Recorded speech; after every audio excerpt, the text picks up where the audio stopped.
Greetings and salutations. Welcome back to Alta Radio on WECU 107.5 FM and 1570 AM. And welcome to another empowering broadcast with Get Life Educational Empowerment. I am your host, Sherida Suggs, principal, educational coach, motivational speaker, and passionate advocate for all encompassing students, families, and communities in education. I am so excited that you have chosen to spend this time with us as we continue our journey of growth, collaboration, and empowerment.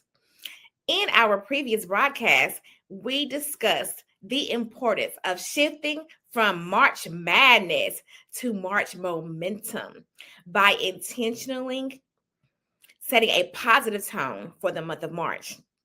March is often a pivotal time in education. When education expectations rise, testing is approaching, and fatigue can begin to set in for educators, students, and families alike. Rather than allowing the stress of the season to take over, the focus was on starting the month with purpose and March motivation. A strong beginning helps to stabilize the adults who support students every day because children often mirror the emotional tone that is set by the adults around them. When educators, parents, and community members feel encouraged and valued, they are better able to support student success. Ultimately, the message was clear. Momentum is intentional. When we begin the month with encouragement, clarity, and purpose, we create the conditions for success in our schools, homes, and communities. With all of these pressures, tensions can rise and conflicts can occur. Misunderstandings do happen. Communication can break down, and sometimes frustration replaces collaboration. So today we're shifting the focus. Today we are pivoting the process. Today's conversation is about moving from March madness to March mediation, pivoting to meaningfulness, mindfulness, and maturity when all seems mad. The inspiration for this episode comes from my long-time guiding principle: get life, get it together, live in full expectancy. This motto, more than just words, is a way of navigating life's curveballs. In education, just as in life, challenges arise. Obstacles, stresses, moments when it feels easy to dwell on what went wrong. But we don't have to stay mad. We don't have to stay frustrated. We don't have to stay stuck. Instead, we get it together by shifting our focus, empowering ourselves and solutions within ourselves, and moving forward to what works better and best practices in education. Romans 8:37 reminds us, yet in all things we are more than conquerors through him who loved us. Even in the middle of chaos, we can rise above, address challenges intentionally, and embrace growth. To live in full expectancy means to operate in faith, hope, and clarity. It's about standing on God's promises and believing that even in the messiness of March, of any month for that matter, we can expect progress, positivity, and abundance. And why does March have to be mad or messy? Can't we indulge the narrative to merciful March or March miraculous? John 10:10 tells us that the thief cometh not, but for to steal, kill, and to destroy. But I am come that they might have a life and that they might have it more abundantly. So I encourage you to get life. Educators, students, and community leaders, you can transform moments of madness into meaningful experiences practicing mindfulness intentionally, and solution focused thinking. In short, this show is about choosing empowerment over frustration, meaningfulness over madness, taking the prerequisite man made negative energy of March and directing it toward growth, connection, and impact. Instead of reacting to frustration, we learn how to pause, listen, and work towards solutions that strengthen our school communities. You see, conflict is not unusual in schools, homes, or communities. In fact, when handled the right way, conflict can actually become an opportunity for understanding and growth. So, today, we're going to walk and talk about how we can pivot from March madness into three powerful approaches: March mediation, March mindfulness, and March mending. Three simple ideas that can transform conflict into connection.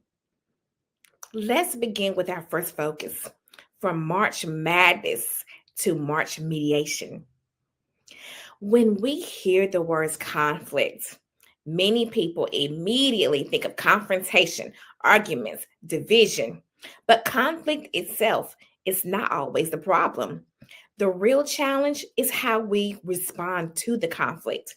In schools, conflicts can happen in many ways: between co-workers who have different perspectives, between families and schools who may misunderstand expectations, between students who are still learning how to communicate and solve problems. Mediation is about shifting our mindset from confrontation to conversation. Instead of asking who is right, we begin asking, how can we understand each other? Mediation invites us to slow down, listen carefully, and create space for dialogue. When schools embrace mediation, several things begin to happen. People feel heard, misunderstandings become clearer, and solutions become possibilities. For educators, mediation might look like taking time to listen to a colleague's perspective before responding. For families, mediation may look like approaching the school with questions rather than accusations and assumptions. For community members, it may mean supporting schools in ways that promote collaboration instead of conflict. One of the most powerful things mediation teaches us is this: disagreement does not have to mean division.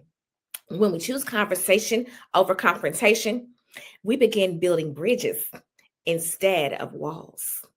And in schools, especially, that truly matters because our students are always watching how adults interact. They learn how to handle disagreements by observing the way we handle disagreements. And let me assure you, they are watching, they are learning, and they are copying exactly what they see. So, parents, if you come to school fussing and yelling at the teachers and principals, please don't be surprised if your student is misbehaving and feeling as if they don't have to respect their teachers in class. Don't be surprised if you get a phone call stating how your student was disruptive and disrespectful, because again, they copy what they observe. When adults model respectful dialogue, students learn that problems can be solved through communication rather than conflict. So, teachers, don't stand in front of those students arguing. They are watching you. Don't be surprised if you argue in front of them, if they feel comfortable arguing in front of you and disrupting your class. Mediation helps us transform those moments of tension into opportunities for understanding. So let's model listening and understanding in front of our scholars. When we return, we're going to have a quick story time and talk about one of the seven the 7 habits of highly effective people. I know you're not going to be able to wait for this. We'll be right back. You're listening to Get Life Educational Empowerment on the Awesome Radio Network. We'll be right back.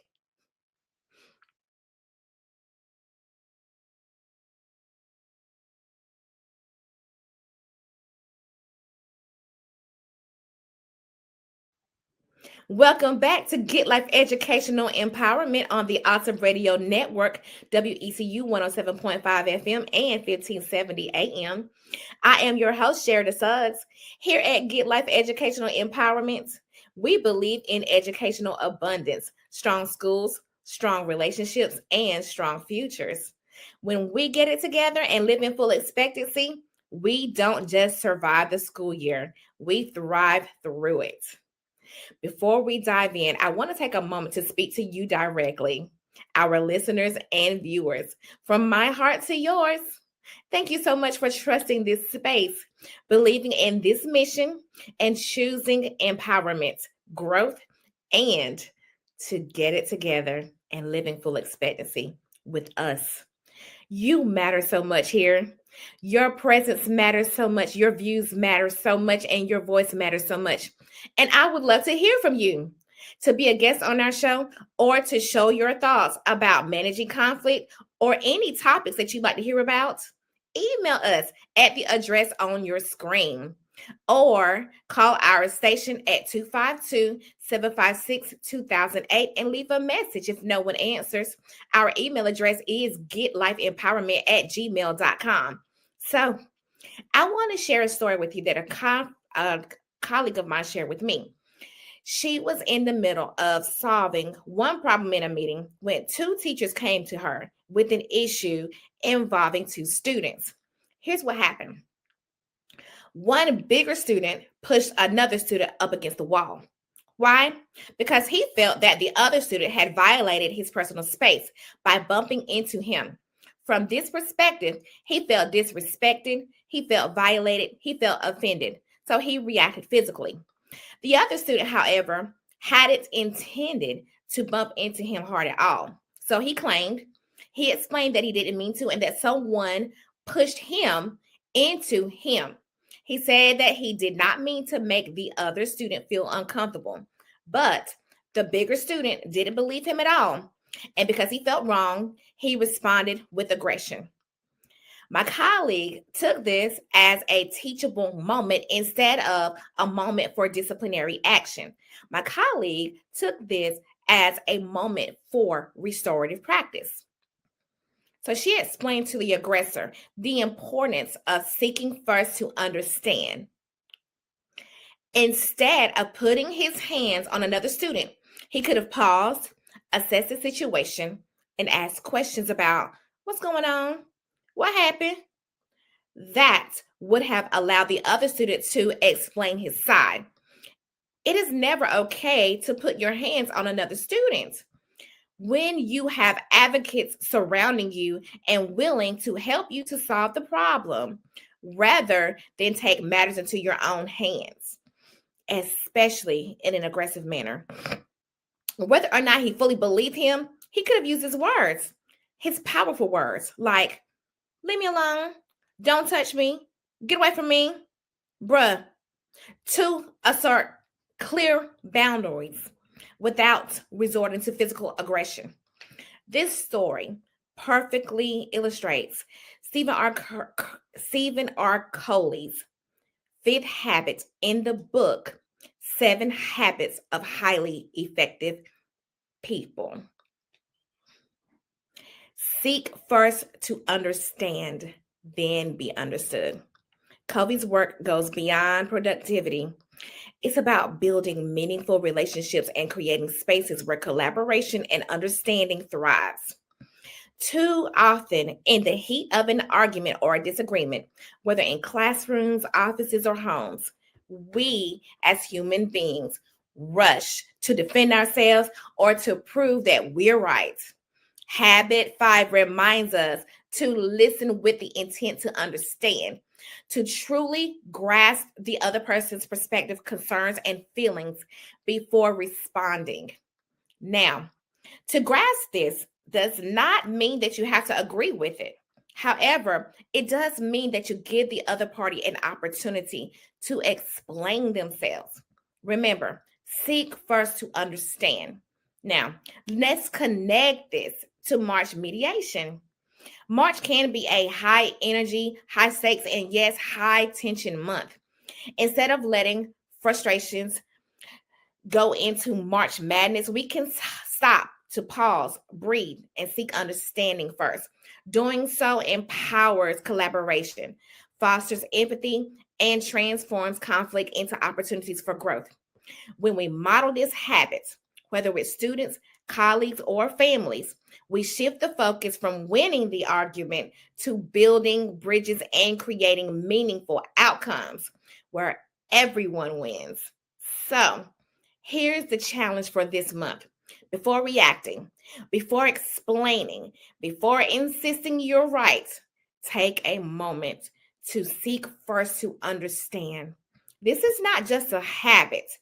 This is a strategy to turn those chaotic moments into moments of clarity, tension into teamwork, and March madness into March meaningfulness. And while mediation helps us to guide the conversation, the next step focuses on something equally important: our mindsets and our self awareness in the moment. So let's pivot from March madness to March mindfulness. Handling conflict with awareness and intent. Get life, family. Even when we believe in mediation, conflicts can still become emotional. That's where mindfulness becomes powerful. Mindfulness simply means being aware of our thoughts, our feelings, our tone, our reaction, our body language, and the impact that our words have on other people. In high stress environments like schools, it can be easy to react quickly. A rushed response, a frustrated comment, a misunderstanding that escalates simply because emotions were already high. But mindfulness reminds us to pause. First of all, don't let your emotions run high. You know that in a school environment, sometimes, and often most times, it can be stressful. But educators, you have to remember that you are the professionals. So just you as you expect your students to, you must come prepared and mindful. Before responding, ask yourselves, how am I communicating right now? What message am I sending to the other party? Is my tone inviting conversation or creating more tension? Am I escalating or de escalating a situation? And this is a message to our teachers, parents, community members, school leaders, and students. We all have to practice mindfulness, not only in the month of March, but in every month. Am I listening to understand? Or am I listening to just respond? Or am I even listening at all? Being mindful doesn't mean ignoring problems or pretending that conflict doesn't exist. Instead, it means choosing to respond thoughtfully rather than reacting emotionally. In schools, mindfulness might look like a teacher taking a moment to breathe before responding to a challenging situation, a parent choosing to ask questions before accusing or assuming the worst, an administrator creating space for respectful conversation, even when issues are difficult. Mindfulness helps us to remember something important. Our response can either escalate the problem or elevate the conversation.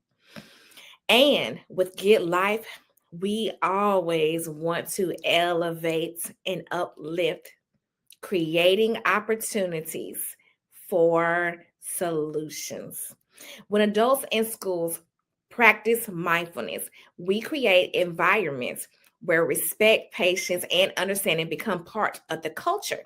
But mediation and mindfulness alone are not the final goal. The true goal is what comes next, the resolution. Before we take our next break, I want to share some quick tips on handling conflict, especially in places where collaboration and teamwork are essential, like our schools, like our families and communities. And yes, I want everyone that takes part in this show and shares ideas to feel heard. So, yes, again, Jamaica Dixon, Green Central Class of 1998, I heard you clearly. The two great ideas that Jamaica submitted that we are highlighting today is first, teach, think, talk, choosing the T in conflict resolution.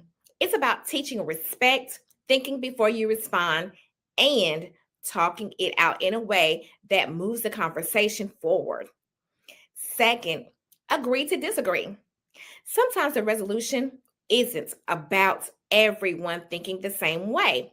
It's about respecting differences and finding common ground to move forward together. Both are simple, practical strategies that we can use today, tomorrow, and every day to keep relationships strong and collaboration thriving. So let's get it and let's dive a little deeper into teach, think, talk, choosing the T as a key strategy in resolving conflict among our students. This is a simple framework that can make a huge difference in building positive relationships and handling disagreements. Let's talk about the teach aspect. Remember, we are educators, we are teachers, and remember that parents are your first child's teacher. So let's teach about respect to our students. Conflict is often about differences in perspective. The first step is to model and teach respect, both for yourself and for others. This isn't about just politeness. It's about showing that every person's voice matters. In schools, this might mean modeling for students how to listen without interrupting. At home or in communities, it can mean acknowledging someone's feelings before jumping in with your own. When respect is taught, when respect is modeled, when respect is reinforced, conversations start on a positive, collaborative note instead of in a defensive tone. And as Aretha Franklin once said, and in honor of Women's History Month, RESPECT, find out what it means to me. All we're asking at Get Life Educational Empowerment is for a little respect, just a little bit. Now, let's think. Let's think before responding. When tensions rise, the natural impulse is often to react immediately, but conflict resolution requires pause and reflection. Think about your words. Think about your tone. Think about the possible impact that your response has on the other person before you speak. Ask yourself, am I responding to understand or just to defend myself? What's the goal of this conversation? How can I move this discussion forward instead of escalating it? Thinking before responding allows us to step out of a reactive mode and into intentional communication where students become the problem solvers and where solutions become possible. Now, let's talk it out. Finally, talking is where the resolution actually manifests, but it's not just any conversation, it's a purposeful conversation. It is a restorative conversation. It is a respectful dialogue.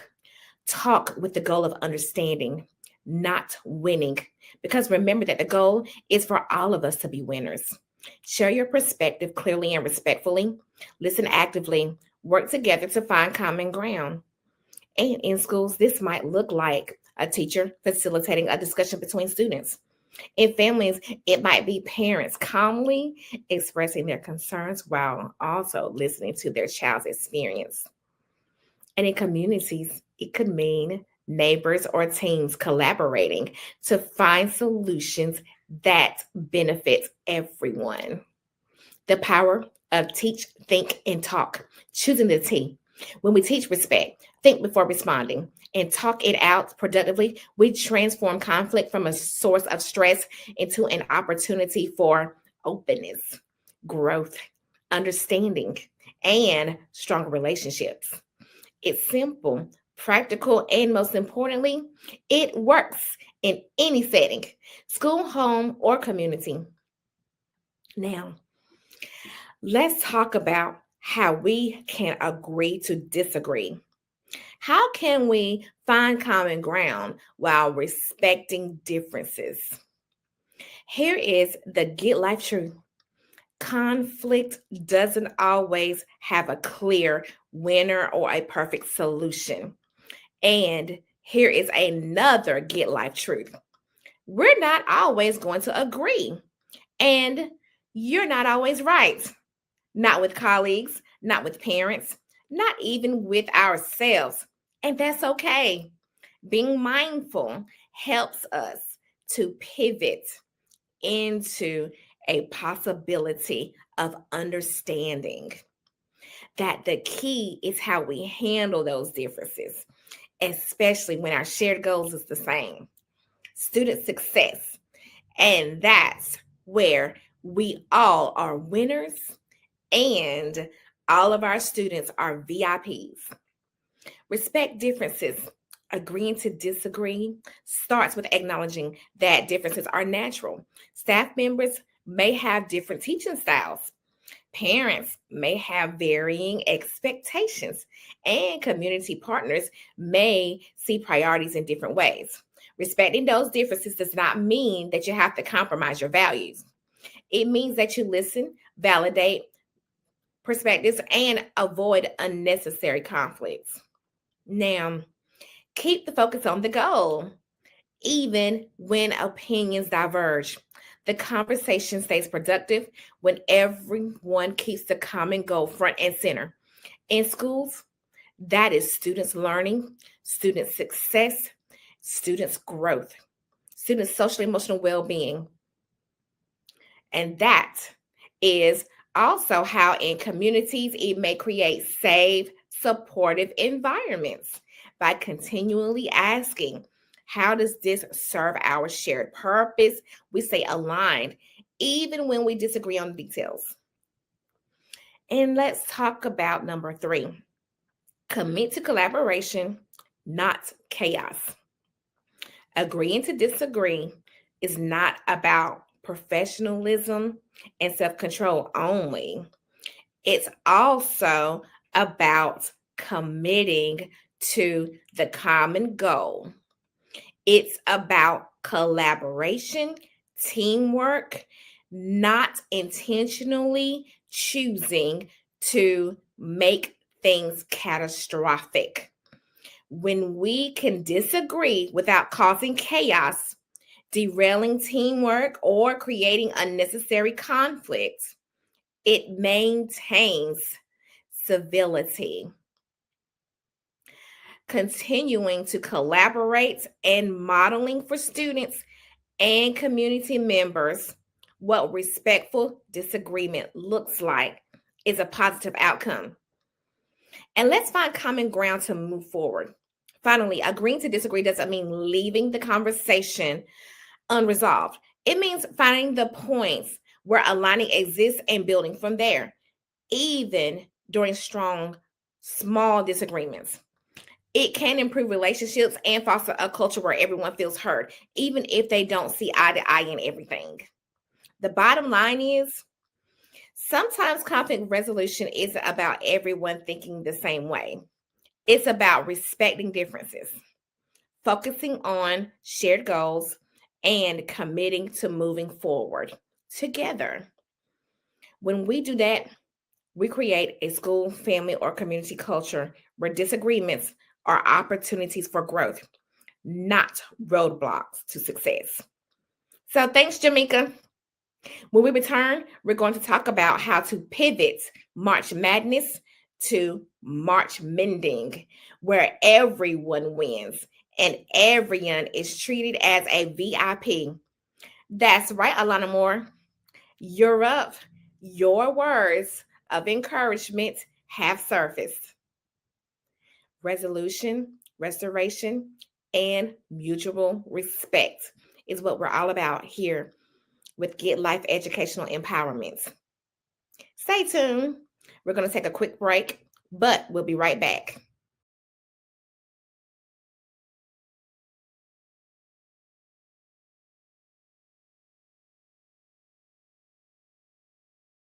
Welcome back to this jam packed show. The purpose of mediation and mindfulness is ultimately mending relationships so that everyone wins. And our scholars are the real VIPs. In schools, strong relationships are the foundations in everything we do. Students succeed when teachers, families, and community members trust one another. And sometimes conflicts, when handled the right way, can actually strengthen those relationships. Mending is about restoration. It's about moving beyond the disagreement and focusing on how we rebuild trust and move forward. Mending can look like a sincere conversation where both sides feel heard, acknowledging when mistakes have been made, taking accountability for the part that we play, right or wrong, finding solutions that support students and respect everyone involved. And sometimes mending simply means choosing mutual respect even when differences remain, agreeing to disagree. Healthy school communities are not built on conflict. They're built on the presence of respect and restorative practices. When schools, families, and communities commit to mending relationships, something powerful happens. Trust grows, communication improves. We pivot from negative to positive, and everyone is a winner. The entire environment becomes more supportive for students because at the end of the day, the shared goal is the same: helping our young people to succeed. Conflicts may have happened along the way, but with mediation, mindfulness, and mending, those moments of tension can become opportunities for growth. For students, I want you to remember you have the power to pause before you react. Your words can solve problems and build understanding. You can turn frustration into conversation. You can walk away, cool down, and return ready to problem solve. And every disagreement is an opportunity to learn and grow. I want you to affirm yourselves now. Say to yourself out loud, I have the power to pause before I react. My words can solve problems and build understanding. Say to yourselves, I choose communication over conflict. I am strong enough to listen and respect people, enough to respond calmly. I can turn frustration into a freeing conversation. Every disagreement is an opportunity to learn and grow. Students, I want you to walk away knowing that you can cool down and you can come back ready to contribute to a positive classroom and school community. Say to yourself, I help create a school where peace, respect, and understanding wins. My voice matters, and I can use it in positive ways. Today, I choose mediation, not escalation. And for our families, your role is a powerful role. in the lives of your scholars. You have to remember that you set that tone. Your homes can be places where listening comes before reacting, where calm conversations replace raised voices, where accusations and assumptions don't live, where scholars learn that disagreements can lead to understanding and love. When families model patience, empathy, and respectful communication, young people learn how to do the same when they step foot outside of your homes. And here are some family affirmations. Family members, I want you to say out loud, our home is a place where listening comes before reacting. We model calm conversations and respectful problem solving in our home. We teach our scholars that disagreements can lead to understanding and love. We choose patience. We choose kindness. We choose empathy. And we choose communication. We guide our students to pause, reflect, think, and respond thoughtfully. We teach, we think, we talk, we choose the T, because together we build strong relationships through respect and honesty. Healthy communities thrive when leaders promote dialogue, fairness, and unity. When we encourage collaboration instead of confrontation in our communities, we create environments where every voice can be heard. Every voice sings and every person feels valued. Community leaders, I want you to say and believe this. I want you to take part and affirm yourselves as well. Everybody say, our leadership promotes dialogue, understanding, and unity. We recognize that healthy communities resolve conflict through communication. We support environments where every voice can be heard respectfully. We encourage collaboration instead of confrontation. We help create spaces where problems become opportunities for growth. Our example shows young people that leadership includes patience and listening. So, today, to our students, our families, and our community members, let us remember a simple get life truth. When we choose understanding over misunderstanding, when we choose conversation over conflict, when we choose patience over reaction, we begin to transform our environment. We begin to pivot from negative to positive, from March madness to March mediation. Embracing positivity solves conflict and everyone wins. And when everyone wins, our school communities grow stronger. Our relationships become deeper. And most importantly, our students continue to shine because our students, our scholars, are the VIPs in this game. Let us pray together. Heavenly Father, we thank you for the gift of this day and for the opportunity to gather in the spirit of learning, growth, and community. Lord, we ask for your guidance as we continue to navigate moments of tension and conflict in our schools, homes, and communities. Help us to respond with patience and understanding as well as respect, and to remember that every conversation is an opportunity to build bridges rather than walls.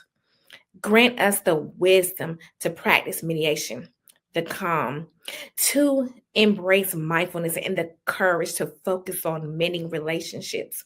May our words, actions, and attitudes reflect your love and inspire collaboration, cooperation, and care.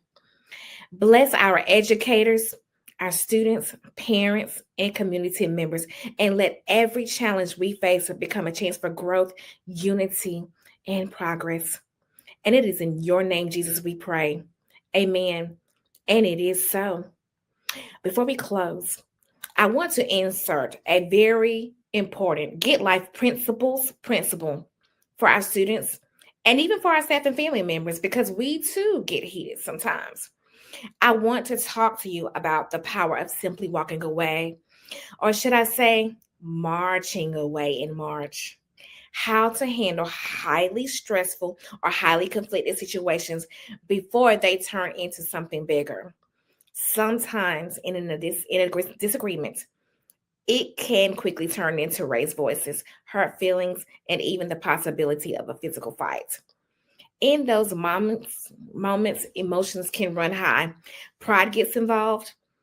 We want to gather an audience. We want to prove something to people that ultimately don't matter or don't even care. The way we perform finds it entertaining for them. The same people that you are performing for finds it entertaining to see you hurt, and they run away, leaving you in pain or in the face of a potential consequence. But here is the important truth that we want every student to remember: the get life truth. You don't have to fight. You actually win when you march away. Many students come into my office after a fight and they say the same thing: I should have just walked away. And the truth is, you're right. Walking away is not weakness. Walking away is strength. Walking away is self control. Walking away is turning from March madness into March maturity. So, today we want to share a few simple tips that students can use to de escalate a stressful situation. Tip number one: pause before reacting. When emotions are high, your first reaction may be to respond quickly. But instead, I want you to stop, take a moment, take a deep breath. That short pause can help you think before things escalate. Tip number two: use calm words, kind words, or no words at all. Remember that a soft answer turneth away wrath. Sometimes responding with calm words like, no, it's not that serious, or no, I'm not doing this today, can slow things down. Other times, the best response is no response at all. Tip number three: create space. Simply step back, move away from the situation, and don't return. Distance help lower tension and gives everyone time to cool off. Tip number four: walk away. This is one of the most powerful choices a person can make. Walking away does not mean that you lost. It means that you won and that you are strong enough to protect your peace, protect yourself, protect your future. Tip number five: ask for help. If a situation feels like it's getting out of control, find a trusted adult. I always tell my students, number one, talk to the nearest adult that's closest to you, whether that person is your teacher or the teacher that is present. Talk to them first, then follow up always with your homeroom teacher, because that's the teacher that you see every morning and afternoon. And sometimes when it seems like nothing is being done, even though, let me strongly insert, sometimes things don't look like they're being done in front of you, because it is not a teacher's responsibility to prove to you that they're doing something immediately. Sometimes they de-escalate a situation. It's not their job to prove to you in front of everybody that they're calling that particular student out. It's their job to investigate. It's their job to seek first, to understand, then understood. We understand that sometimes students want to see immediate action. So with that being said, if you do talk to a teacher and it does not seem to you that that teacher has done anything, most times they are doing something, but you can go to the next teacher and talk to them about it. Stand beside your teacher and don't move until you express to them, I need to speak with you, please. If that is what's necessary, do that. Go to a trusted adult and ask for help: an administrator, a school counselor, a teacher. Any staff member, getting help does not make you a snitch. Getting help helps you to prevent a problem from becoming something bigger, keeps you out of trouble. Now, we want to encourage parents to speak with our students and have these conversations with them. Remind them that their safety, their futures, and their reputations are far more important than proving a point in anger. Teach them that strength is not about engaging into physical confrontation. It's about self-control. Simply put, making wise decisions and protecting their futures. It's not about gathering an audience. It's not about performance. Teach them that when emotions rise, to pause. When conflict starts, create space. And when situations feel like they might turn into a fight, use the power of walking away. Because when you walk away from conflict, you are not losing. You are winning in the best way possible. And you are the real MVPs. Choose to march away in March. Another important thing to remember is that many conflicts grow because of an audience. When people gather around, record on their phones, or encourage a situation to escalate, it can make the moments more intense. Real leadership means doing the opposite. Real leadership means helping the calm. Encourage others to walk away. Get an adult to help resolve the problem. Sometimes the bravest student in the crowd is the one that says, "This is not worth it. I am walking away. Let's go." Now, you may be wondering why I feel so strongly about this message. The truth is, I have seen and heard about far too many situations where someone did not choose to walk away. Instead, they chose violence. Instead, they chose to show off. Instead, they chose to gather an audience. They chose to perform. And sadly, some of those individuals are no longer here with us to tell their stories. They are no longer here to advise you to walk away. A moment of anger, a crowd cheering, a decision made in seconds can lead to consequences that last forever. But here's the important part of this message. I am here. I am here to tell you and use my voice to let every student know that walking away is the best philosophy. You don't have to prove a thing to anyone. Your life, your future, and your opportunities are far too important to risk your life. Walking away does not make you weak. Walking away makes you wise.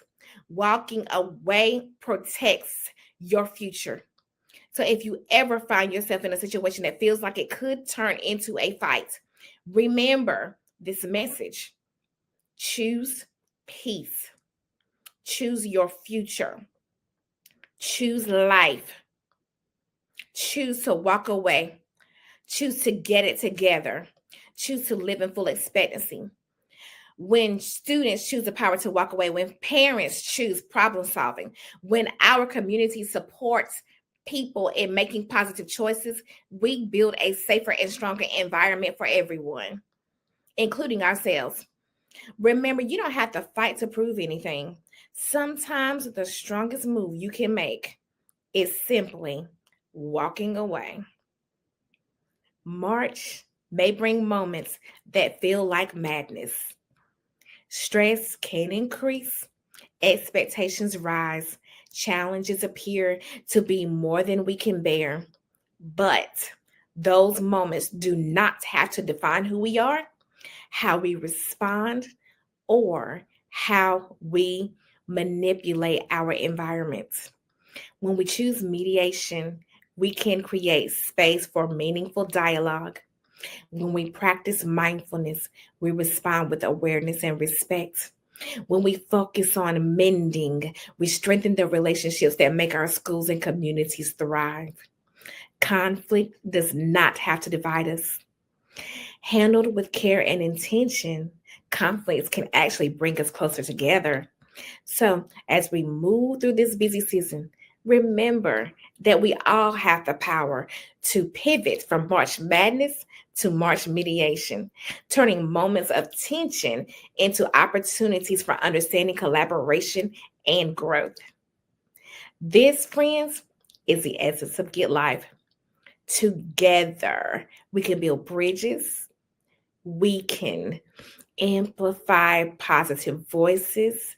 We can create futures where every student, every person is a VIP. As we celebrate Women's History Month, let us remember the countless women who paved the way by standing strong in the face of challenges, leading with courage, and choosing integrity over anger. Their examples remind us that real strength is shown not by reaching and reacting in the moments, but by responding with wisdom, patience, and dignity. Remember what Michelle Obama says in the essence of making choices that matter. When they go low, we go high. Take this with you as you walk through your day. When others try to pull you into conflict, when the crowd cheers for the wrong choice, when pride and anger rise, you choose the right road. You choose the high road. You choose peace. You choose your future. You choose dignity. You choose to walk away. So when you face a tough moment, take a lesson from history and from leaders like Michelle Obama. Lead with your values. Rise above the chaos and choose the path that honors yourself and those around you. Walking away is not giving up. It's choosing power, respect, and choosing a brighter future for yourself and for those that love you. So stay empowered, stay inspired, and always remember, get life. Because when we commit to this work together, we are not just shaping classrooms, we are shaping futures. I am Sherida Suggs, and this has been Get Life Educational and Empowerment on the Awesome Radio Network. I invite you to tune in every Tuesday from 3 to 4 as we explore real experiences for today's schools and communities. Until next time, now and forever, let's get it together. Live in full expectancy, empower education. Thank you so much for joining us today.